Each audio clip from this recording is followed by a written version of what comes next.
लो जी किलानीदार सिंह बाजार के अंदर जनाब जवान नुमान रेहड़ी लाए खलोता है। ਤੇ ਮੈਂ ਇਹਦੀ ਰੇੜੀ ਨੂੰ ਵੇਖ ਪਿਆ ਨਾ ਸਾਰੀ ਨੂੰ ਤੇ ਮੇਰਾ ਦਿਲ ਕਹਿੰਦਾ ਕਿ ਇਹਦੀ ਐਟਮਾਂ ਗਿਣਾ ਹੈ। ਨਿੱਕੀ ਸਾਰੀ ਰੇੜੀ ਹੈ, ਇਹਦੀ ਐਟਮਾਂ ਗਿਣੀਆਂ ਨੇ, ਐਟਮਾਂ ਕਿੰਨੀਆਂ ਲਾਈਆਂ ਨੇ ਤੇ ਇੱਥੋਂ ਸਟਾਰਟ ਕਰਦੇ ਹਾਂ ਜੀ।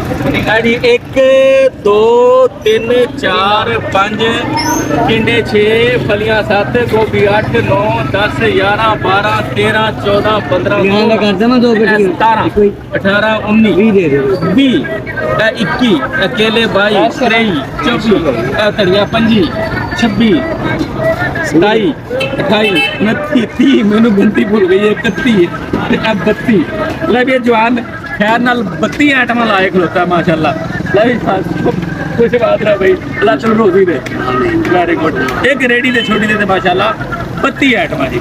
ਇਹ ਜਵਾਨ ਮਾਸ਼ਾਅੱਲਾ ਮਿਹਨਤ ਕਰਦਾ ਹੈ, ਗਲੀ ਮੁਹੱਲੇ 'ਚ ਵੀ ਜਾਂਦਾ ਸਬਜ਼ੀ ਵੇਚਣ ਵਾਸਤੇ ਤੇ ਇੱਥੇ ਬਾਜ਼ਾਰ 'ਚ ਵੀ ਖਲੋਤਾ ਹੈ। ਮੇਨ ਬਾਜ਼ਾਰ ਕਿਲਾ ਇਧਰ